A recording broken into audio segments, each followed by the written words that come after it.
আমাদের যে শত্রু তাকে দিল্লিতে খুব রাজার হালে বসায় রাখছে। এই তিস্তা নদীর অববাহিকায় আমরা যারা বাস করি তাদেরকে তিনি আজকে জাগিয়ে তুলেছেন, স্লোগান দিয়েছেন কিসের? জাগো ভাই কুণ্ঠে সবাই, দুলু ভাই ডাক দিছে আইসো আমরা তিস্তা বাঁচাই। ঠিক না? এই যে আন্দোলন শুরু হলো, এই আন্দোলন আমরা শেষ পর্যন্ত নিয়ে যাব। মৌলানা আব্দুল হামিদ খান ভাসানী মুসলিম জননেতা তিনি একদিন ফারাক্কা মার্চ করেছিলেন গঙ্গার পানির ন্যায্য ইচ্ছার জন্য।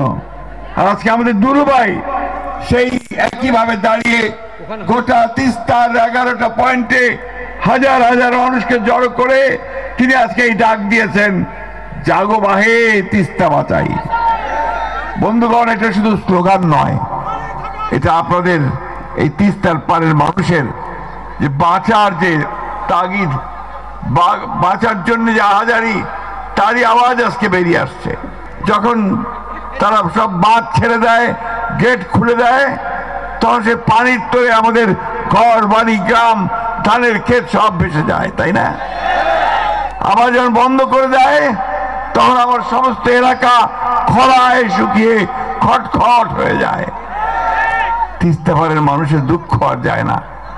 আমাদের না বেবি নাজনীন কিছুক্ষণ একটা গান গেয়েছে যে আমাদের সেই তিস্তা পারের সেই মেয়ের গলায় যে কান্না, সে কান্না আজকে সমগ্র বাংলাদেশের।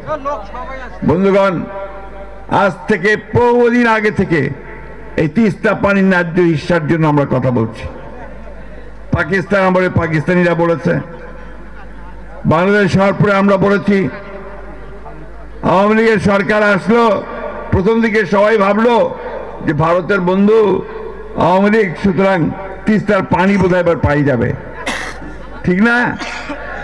লবডঙ্ক 15 বছরে বাংলাদেশ থেকে বেঁচে দিছে, তিস্তার এক ফোঁটা পানি আনতে পারে নাই।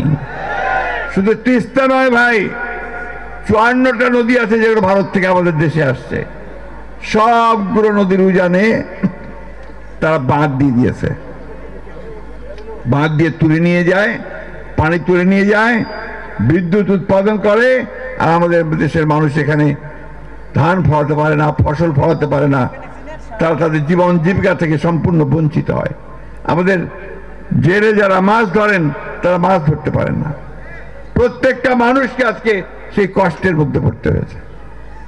ঠিক একই সময়ে, এই সময়ে দুলু ভাই যে ডাক দিয়েছেন, সেটা আমাদের অন্তরের সকলের ডাক, তাই না?